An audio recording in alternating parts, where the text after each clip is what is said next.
j'espère que vous allez bien. Alors, comme chaque vendredi, on se retrouve pour faire un petit récap de la semaine, histoire d'être en page. Diplomatie, visite du président rwandais Paul Kagame ici à Dakar avec le président Bassirou Diomaye Faye.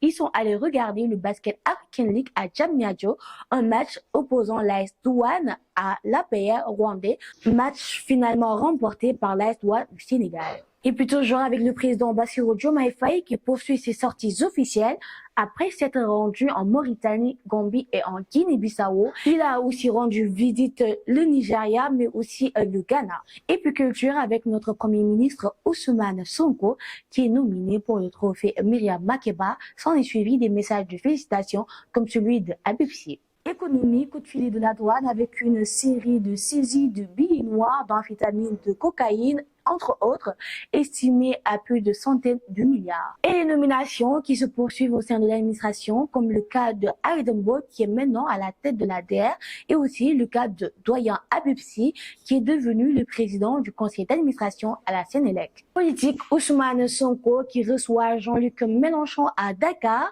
Ces deux leaders ont tenu une conférence à l'UCAD. Plusieurs thèmes étaient au menu, dont deux qui ont été source de désaccords, c'est concernant la polygamie et l'homosexualité.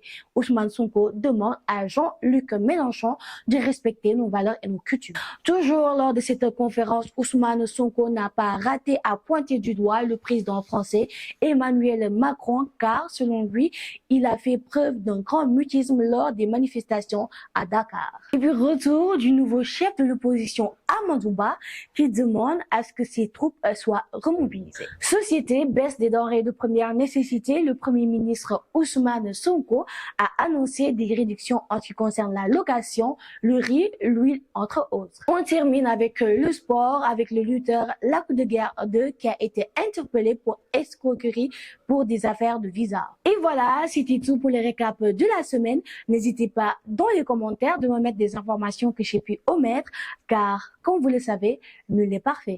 À très bientôt.